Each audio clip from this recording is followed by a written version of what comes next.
Hey there, Mr. Redder here. Welcome back to another episode of Reddit Podcast Stories, where today I messed up by finding my soon-to-be ex-wife's Reddit account.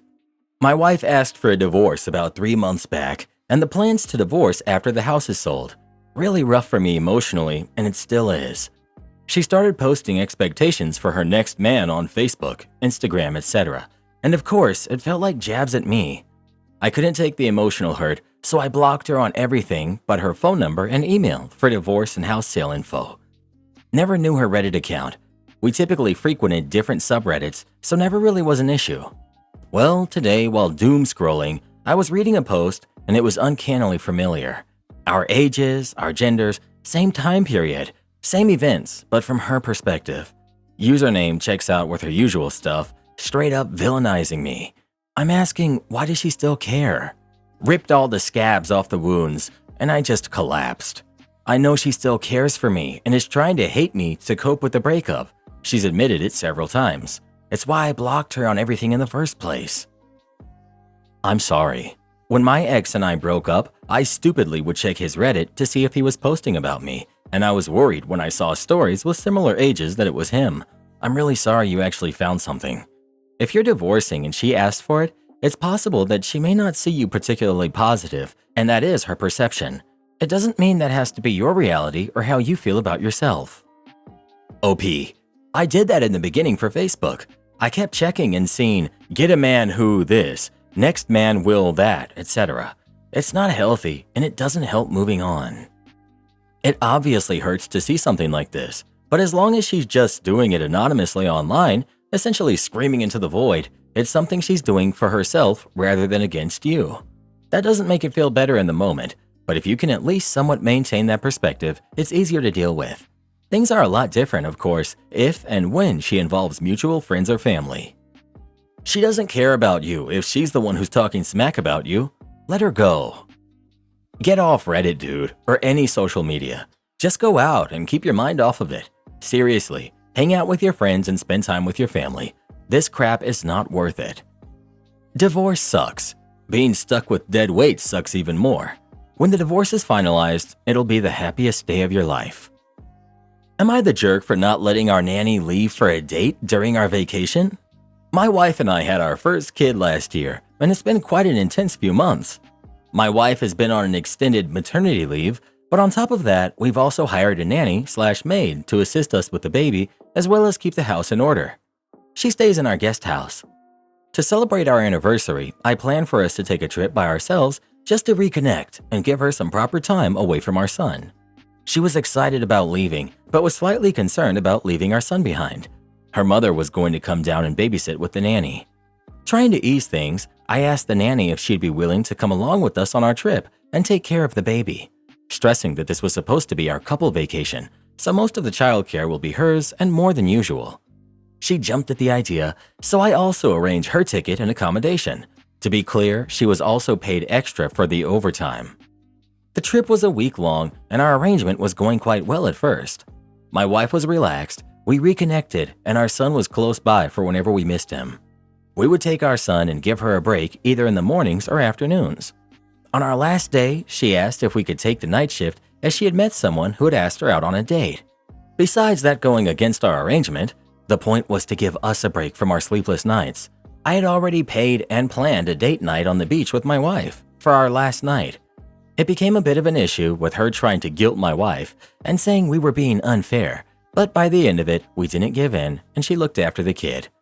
Upon returning, my wife heard her on the phone saying that she was thinking of quitting over all of this and that we were blocking her future, so here we are. Wife thinks we made a mistake. I don't disagree that it might have been a jerk move, but ultimately it was our arrangement and she was paid extra for it. Are we the jerks? Edit. Here's some info. 1. She got paid double her usual daily rate. 2. Our expectations were very clearly expressed to her and she agreed that it wouldn't be a problem. Depending on our plans, sometimes we took mornings and sometimes we took afternoons, but on any given day it was one of the two. This was also pre-planned since our trip had an itinerary. Each of these breaks averaged about 5 hours, and that excludes the spontaneous breaks whenever we missed him and prepared him for bed. Also, this assumption that my wife and I can't and don't take care of our kid is silly. The nanny is there only to assist whenever my wife needs nap or rest. My wife takes care of most of the childcare, and I step in when I get back from work. Most of her, the maid's work, is housework. My wife is staying home because of her traumatic birth, which had complications and she's still recovering from it. She fully plans on returning to work once she's fit and our baby is old enough. You're the jerk. It's a week-long vacation. What days does she get off? Or how are you compensating her for working 7 days a week? You are parents 24/7. She's only a nanny for the hours you pay. You needed to specifically negotiate what hours you're paying her for in advance, not just expect her to be available. You worked her 7 days with a few hours off here and there. That's a servant, not an employee. You're the jerk. She would be smart to find a better employer. You're the jerk. Don't care how much extra you paid. You told her more childcare. A few hours off a day is not more childcare. That's mistreatment. She had a right to ask for a night off. Nanny or not, to expect someone to pretty much take over 24/7 when they are not the parent is insane. She's a nanny and has no kids. You needed a break even with a nanny, but yet expected her to handle it all. I just came here to say that we are not in the same tax bracket. Yeah, rich people, rich problems. Followed by rich people solutions, which of course means they treated their employee like crap to benefit themselves. You're the jerk. I'll never understand how it is even possible to have human beings in your presence and not even recognize them as anything more than another high-end gadget. Just take 5 seconds to imagine yourself in her shoes and you'd know the fair pay immediately. You're the jerk. Depending on where you live, this trip could have been violating labor law. You shouldn't have brought along the baby and nanny in the first place if you wanted it to be a couple's trip. Did you clarify expectations with her that she would be working 20+ hours per day for 7 days straight? She's your employee, not your servant. Not the jerk. This was a particular vacation situation where she agreed to all the care and was being paid extra for it. Had it gone on for longer than a week without a real break, it would be a different story. Does the fact that she called it blocking her future mean she's looking to move on from nannying as soon as she finds a partner who will support her? Clearly it was the last night, and you had special plans, so her springing her date plans is unprofessional and rude. However, in the future, plan to give any hired help a few nights off to make sure that there's a good work-life balance. It shows that you respect their needs and that their feelings matter. All these you're the jerks are crazy to me. Mothers look after their kids 24/7 all the time. It's nothing unusual to do. It's not like she was a slave. She was being paid for her time, which she agreed to beforehand. It wasn't a vacation for her. It was a vacation for the parents. She was working overtime and making money from it, just like anyone else who decides to take an extra shift at their job to earn some more money. Sure, it might have been exhausting, and she probably wanted more than a few hours of break, but that was the deal, and it was only for 1 week. If she wants to quit, then sure she can, but you are not the jerk for refusing her request, especially at the last minute on the last day. She asked and you answered, that's all, and she should have accepted your answer from the start. I would say no jerks here if she hadn't tried to guilt trip you. Well, who do you think is the jerk? OP or their nanny? Please let us know. Am I the jerk for breaking up with my fiance for not bringing me lunch? I, 25 female, and my fiance Mark, 26 male, have been together for 2 years. Me and Mark met through mutual friends and went to the same high school together, but didn't start dating until years after we graduated. He's currently in the military and is stationed in another state, but kept our relationship strong through the long distance and of course when he comes home for vacation, breaks, and holidays. We also have a dog named Willie that we got together, but of course stays with me and sees Mark when he's home. When he's home, he stays at my place and spends time at his family's while I'm at work. Since he flies home, he leaves his personal vehicle at base and sometimes uses my car. He also picks me up for my lunch break and we eat together. He doesn't miss a lunch day. He got home 5 days ago and I returned back to work. Mark dropped me off so he could use my car for errands and to re-up on Willie's food since we just ran out during his morning feed. When he picked me up at the end of my shift, I asked Mark if he bought the big or small bag of Willie's food. He paused and mentioned that he forgot to buy the food. Mind you, I work a 10-hour shift and fed Willie the minute I got up to get ready for work, which was about 11 to 12 hours ago. I asked Mark what has he been doing while I was at work, and he just said that he was out spending time with his brothers. I'm a very understanding and patient person. I was mad that Willie had gone so long without eating, but gave him the benefit of the doubt since he hasn't seen his family in months. I let it go. A couple days later, Mark mentioned he was going Christmas shopping with his brothers and wouldn't be able to take me to lunch since he was going before their shifts. My brother-in-laws are 20 and 22 and haven't saved up for their own cars, so they had to use mine. We had a surprise meeting that day, which extended my lunch to a later time that Mark would be free for. I called Mark and told him of my new lunch hour and asked if he could bring me a plate of food. Mark weirdly hesitated and said he had to go feed Willie first since it was time for his second feeding. I suggested to feed Willie after he dropped off some lunch for me since my break was only for 1 hour and I wouldn't have enough time to eat if he went back home first. Mark heavily insisted on feeding Willie first because he didn't want to upset me the way he did when he forgot to feed him a couple of days ago. I felt off. I love Willie very much, but I told him Willie was not going to starve from 5 hours of not eating. Mark suggested I just wait till the end of my shift to go eat after work. I was dumbfounded that Mark was being heavily hesitant on bringing me food, especially since he's in my car and I haven't had anything to eat since last night because I'm not much of a breakfast person. I was starving. What could be more important than buying a plate of food for your starving partner? I got upset and asked Mark what's really going on because he's never missed a lunch date with me. Mark got loud and said I'm tripping and hung up on me. I called him back and all my calls were rejected. He texted me saying he was going home and we could talk after work because he was tired from shopping. For petty reasons, I had a bag of chips in my desk that I refused to eat so he could hear my stomach growl when he picked me up later. I saw him pull up to the front of my office building and I calmly got into the car. The second we got home, I told him it's over and asked him to pack his things and leave. He calls me a crybaby and dramatic and will regret breaking up. Is he right? And am I just being extra for ending the relationship? So, he's probably cheating on you for one, which I'm sorry to hear. But he had told you the day/evening before that he couldn't make the lunch date, so why didn't you bring food with you from home? And this wasn't an issue for you until your break got changed. If it hadn't, what would you have eaten anyway if you didn't bring anything? What the heck, lady? OP, I had money to DoorDash. I just needed to know what was so important to not bring a plate of food to your partner. And the mall does not take a whole lot. He was already done with the mall to begin with, which is why I asked. Not being dramatic, he's super shady. I don't believe he was really hanging out with his brothers the past 2 days. He had other plans. OP, I asked after he was done hanging out with his brothers at the mall. I would not have asked him to bail on his brothers in the middle of his plans. I also got super upset because he hung up right during the middle of our call and didn't answer any further phone calls or texts. He also never went to go feed Willie. We don't share locations, so I don't know where he was all this time to be honest. Update 3 days later. To answer repeating questions, all gifts were bought and given to my mother-in-law since she loves to rap, and Mark is super bad at keeping gifts a secret. Even if extra gifts were being bought as a surprise, no gifts would be worth leaving me with anxiety and overthinking for the remaining 6 hours of my shift. I also did not mention that I had a feeling that he was probably out cheating since I wanted the actual thought and point of view of everyone that read this. I wanted to see if everyone's gut feeling and intuition was the same as mine without influence.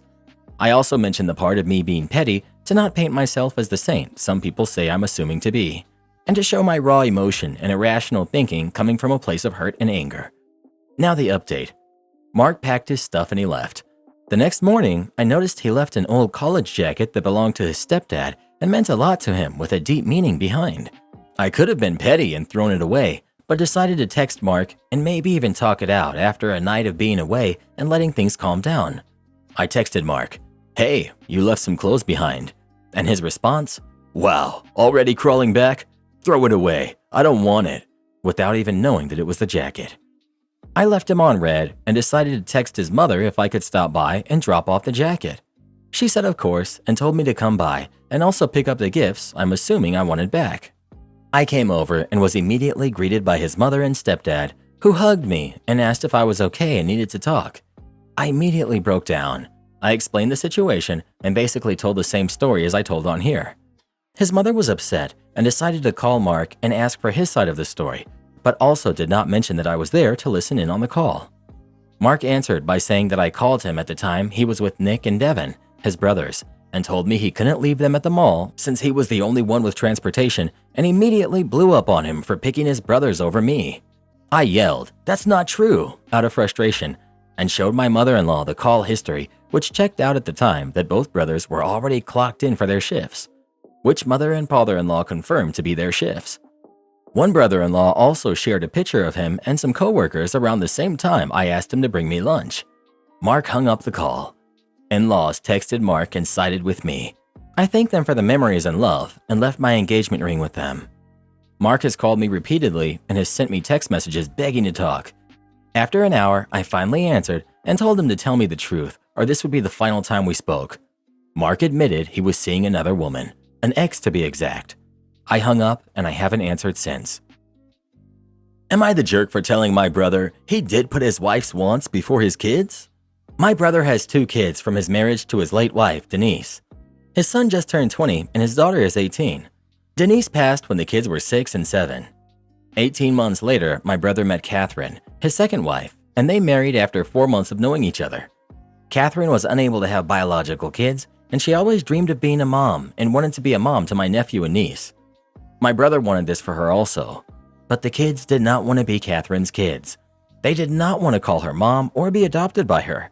They did not want her to be the sole focus of Mother's Day, etc. My brother spent years trying to get the kids to call Catherine mom. He and Catherine applied for her to adopt the kids and were rejected by the judge after she spoke to the kids about what they wanted. They tried again and were denied by a different judge before making it to court. Things were always tense with my brother and his kids. It was also tense with the rest of the family because some of us spoke up and asked him why he was pushing this on them so much. He would say Catherine deserved to be a mom and deserved the respect for being a loving and nurturing mother to the kids. Mother's Day from the first year they were married until last year was very toxic. My brother no longer allowed the kids to see their maternal relatives that day, and they also didn't see any of us or visit the grave. He said the day in their family was for Catherine. He would make her breakfast and give her cards and gifts from the kids. Then the kids would tell her that she didn't deserve to be celebrated for Mother's Day and she was nobody's mother. My brother didn't like it, and Catherine would be upset at the reminder. The kids would also be quick to inform Catherine they never wrote in the cards. Because my brother always addressed them to Mom, and the kids never called her that. In the last few months, my brother has lost contact with his kids. The last time they spoke to their dad, the kids told him they put Catherine's wants before them, and they would never forgive him for that. They said he had no right to insist that they be the kids to fill the void for her when they already had a mom who they loved. My brother dismissed the idea entirely that he put Catherine before the kids like that. When I saw him for New Year's at my parents' house, he was telling me about it, and I told him the kids were right, and he did put Catherine's wants before the kids. I said he made her wanting to be a mother the most important thing and tried to force the kids to comply and be her kids. He told me that was not what happened, and I should be sympathetic to him and to Catherine, who had her heart broken by the kids. Am I the jerk? Not the jerk. Those kids may have called her mom in their own time if they had been given the chance. That will likely never happen now. OP. Oh, there's no way it will happen now. They hate Catherine and their dad. Not the jerk. Those kids must have felt they were screaming into a void for 10 years. You just repeated that scream. Not the jerk. Wow. I'm not surprised they cut contact. You got it 100% right. He prioritized his new wife's imagined motherhood over his kids.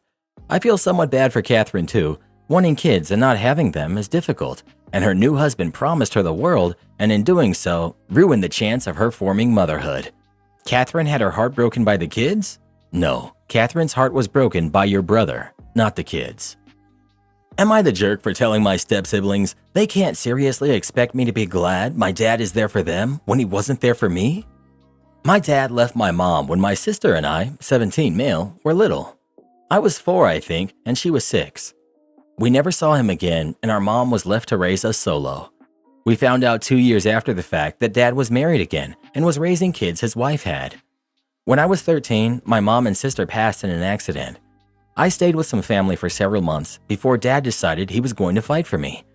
After a legal battle, the judge decided I should reconcile with my father, and I was sent out of state to live with him and his new family. I'm 17 now, and I'm counting down the days for freedom from this place and these people. My dad has tried harder than ever before since I have lived with him, but it was too little too late. My step-siblings are the most annoying people on the planet. They jump to defend my dad. They always tell me to give him a chance, that he's a great dad, and I don't know him like they do. They also claim my sister as their sister and have mentioned how they wish I would share some photos of her with them because she is our sister. I told them how my sister would not have liked them calling her that. I would be told I couldn't know that, blah blah blah. Over the years, it's been a lot of therapy. A lot of my dad and his wife trying to convince me I should be part of their family, and a lot of my wants being ignored. The biggest one is to go home to my actual family. My step-siblings keep bringing up how hard I am on Dad and how great he is and saying they don't understand my rejecting him. A few days ago, Dad wanted me to go on a father-son fishing trip with him, and I turned him down. They barged into my room and started telling me how wrong I was. His stepkids are 16, 14, and 12, by the way. They said I need to give him a chance and how I'm a bigger jerk than he ever was. They said, could I not appreciate that he was a good dad to them and was there for them even if he couldn't be there for me? I lost it, told them to shut up, and they can't seriously expect me to be grateful for that. I could see they were upset, and I told them I had no desire to care about them or him or their mom, and that I wanted them to act like I wasn't there because I'll be gone soon enough. My dad and his wife were furious, and honestly, the stepkids were too. They all said I was out of line and was taking my anger at my dad out on them. I told them they were harassing me and were selfish to think I would be glad the deadbeat who abandoned me and my sister was there for 3 random kids. I said if anything, I would love to see if they'd say the same thing when one day he walks out on them too. Let's just say things are tense now. Am I the jerk? Update. I mentioned in a comment that during a fight between us a while ago, I asked my dad if he would abandon his stepkids and wife if it made me forgive him, and he said yes. I never said it to anyone, but I know I could easily have used it to hurt them. But I have never wanted to be that much of a jerk, no matter how much I dislike my step-siblings or my dad. What I said came up a couple of hours ago. Dad wanted me to spend some time with him. He wanted to talk out the incident with my step-siblings and find a way for us to move forward as a family. I was never going to agree to that. And once he figured that out, he started getting increasingly agitated. And then in front of his wife and stepkids, he yelled at me, asking if abandoning his family would really make me forgive him. Because he'd do it. He'd do anything. He'd give them all up for me to give him a chance and let him try to make it up to me. He did not hold back at all. Crap hit the fan, and his stepkids are all crying in their rooms while his wife and him are yelling at each other. But I think this might help me get back to my family sooner, because I don't see his marriage surviving this. From what I'm hearing, he's telling his wife he needs to win my love, and she's furious that he would hurt them like that. All I'm hearing is that the dad is terrible, regardless of the situation. I'm always amazed that people get shocked that a deadbeat loser could also be a deadbeat loser to your kids. You married a crappy father to his kids. I don't feel sorry for anyone but OP here. Steal my essay? Lose your full ride scholarship. I, 19 female, am a sophomore in college, and I have a friend, Tia, who's 18. She's in high school and applying for colleges and scholarships. I helped her throughout the college process, and she ended up getting into her top college, and she got a full ride scholarship. I was happy for her until recently. I was talking to a mutual friend of ours, and she started gushing about how Tia's essay was so heartfelt and beautiful. I asked to see it because I thought she had just forgotten to show me. She showed me many of her essay drafts, but as I was reading it, I was completely taken aback. The essay was one of my college essay drafts, which I'd shown to Tia for reference on writing techniques only. I made this clear. I was livid. The essay was really personal, and she barely even tweaked it up. It was almost entirely copied and pasted. I trusted her with it, and this is what she did. In a fit of rage, I gathered all of the evidence of me helping her with her college process, including evidence of me sending the specific essay to her, and I showed it to the school. She not only lost her scholarship, but she also lost her seat in the school. Now people are calling me dramatic and shaming me for robbing her of her education. She's the only person in her family to get into college and receive an academic and athletic scholarship, so everyone was rooting for her, including me at one time. And while I didn't expect the outcome to be so severe, it was. Right now I feel bad. I feel terrible. I feel like she took advantage of me, but I didn't want to be the cause of something so horrible. I did myself a justice, but at the cost of someone's dreams. Now I'm wondering if what I did was justified or not. Am I the jerk? I'm probably going to get downvoted, but not the jerk. If she's plagiarizing just to get in, she's definitely not going to survive her first semester in college. Most colleges have a no-nonsense policy with stealing other people's work. I've seen a lot of my peers who just forgot to cite their source properly for their quotes, and they got in trouble with the school for it. So yeah, not the jerk. Agreed. If Tia couldn't honestly get into her dream school on her merit alone, she wouldn't survive it without extensive nepotism and/or wealth, which I'm assuming she doesn't have. Frankly, getting in is the hardest part in my opinion. Yikes. This may not end up being popular, but not the jerk. If Tia really copied your story, then that would be plagiarism, and it's a dishonest way of getting into college. It sucks she lost her acceptance and full ride, but she didn't really earn it in the first place if she cheated to get in. Well, who do you think is the jerk? OP or Tia? Please let us know. You copy my work, you bet your butt I'm reporting you. I don't want the car. First off, my dad was a great man. He was just dumb sometimes. So, background. I'm one of the youngest from a very large family. My mom passed when I was 10. My dad, bless his heart, was from the generation where the man worked and the woman took care of everything at home. When my mom passed, the responsibility of everything at home fell to the kids. By the time I was 11, I was regularly cooking dinner for 8 to 10 people. I had a long list of chores. Truly, it was fine. I'm sure I pitied myself some because my friends didn't have these responsibilities, but I really had a great childhood, minus my mom passing. When I was 16, my dad got me a car.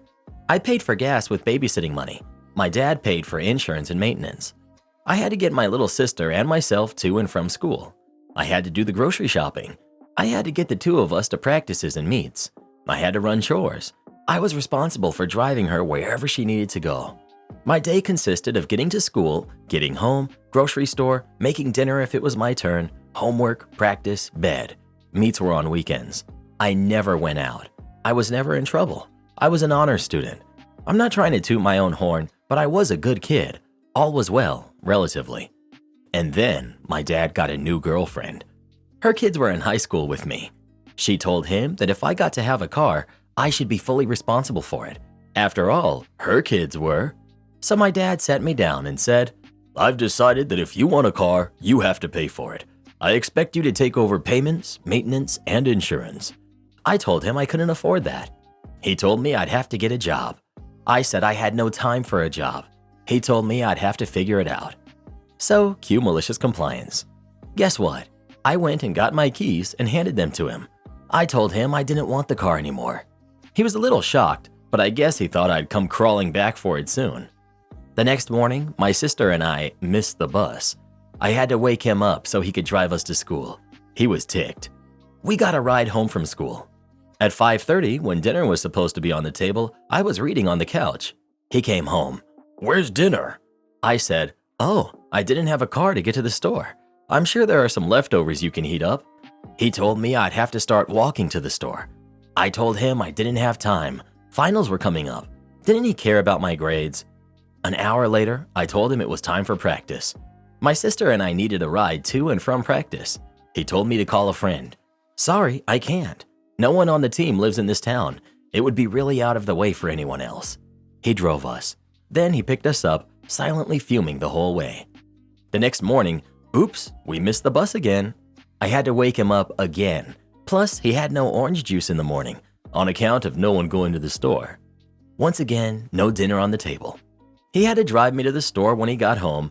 Once again, we needed a ride to practice. I informed him that the meet that weekend was an hour away, and we had to be there at 9. That was enough for him. It was probably the most parenting he had done in 30 years of being a father. He called me to the top of the stairs. He tossed my car keys to me. I've decided you can have your car back.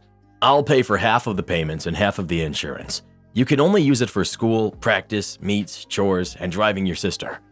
I laughed, tossed the keys back, and said, that's all I use it for anyway. I don't want the car. Sell it. 5 minutes later, he's screaming my name from the bottom of the stairs. He overhand whips the keys up the stairs. Y'all, my dad never got mad. His new deal was he'd pay for everything but gas, but I wasn't allowed any personal use of the car. I said, so I have to pay to do chores and I get no benefit from it? No thank you. And I tossed the keys back down the stairs. Half an hour later, he demands my presence in the living room. He calmly said he would pay for everything but gas. I'd have the use of the car when I wanted, but I had to do all the stuff I'd previously been doing without complaint until his girlfriend got into his head. He didn't phrase it like that, of course. Then he said, "I hope you learned a lesson here." I did. I certainly did. Y'all, please refrain from calling my dad names. He passed several years ago. I loved him very much, and you're bumming me out. He raised us to the best of his abilities, and all his kids are happy, fairly successful, and very, very close. Please just enjoy the story of malicious compliance and teenage triumph. Am I the jerk for buying my son an apartment behind his dad's back? My son, Aiden, who's 23, moved back in with us upon graduating college as my husband wanted. My husband's original plan was to have Aiden live with us for free, but stay home and help with his disabled younger brother, who's 16. Aiden started complaining about needing money and wanted to find a job.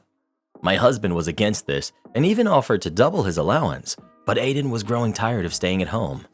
So he began looking for jobs here and there for over a year, but none of his job applications came through. He'd just apply and they never got back to him. We were confused by this until recently.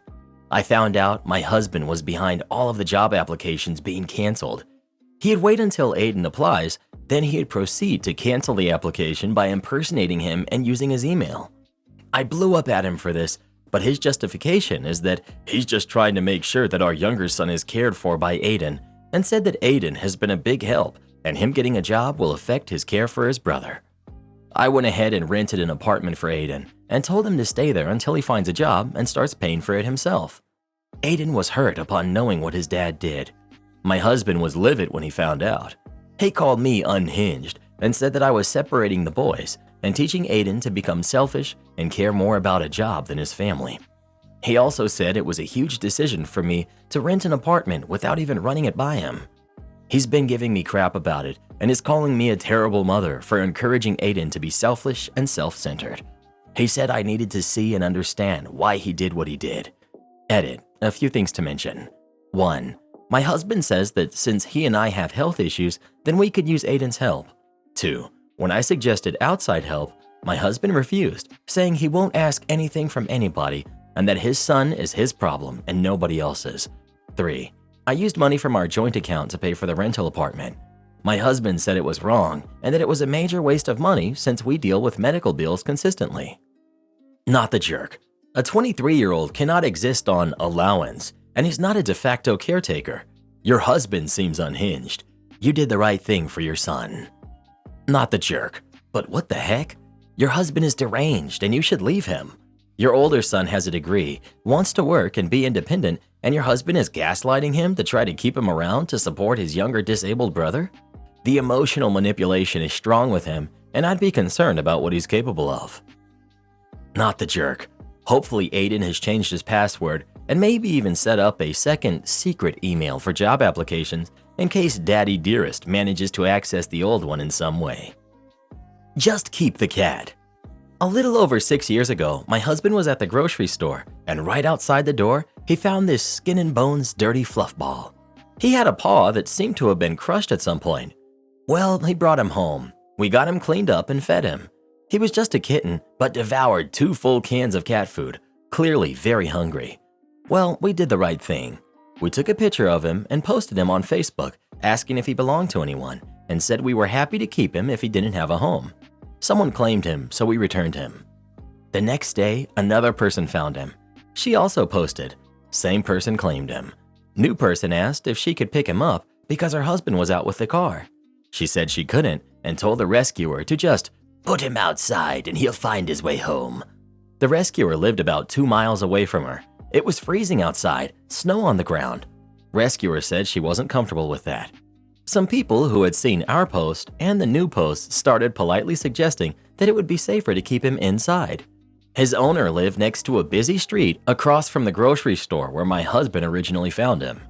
She started getting angry and defensive, saying it was impossible to keep him inside, blah blah blah. His crushed paw was brought up and she said he was just fine. Then she said, "If you all think you know better than me what's best for my cat, just keep him." K. Second rescuer messaged us. She had since found our previous post and said she couldn't keep him because she already had enough pets and asked if we still wanted him. We said absolutely. My husband went and picked him up. Original owner really lost her crap then.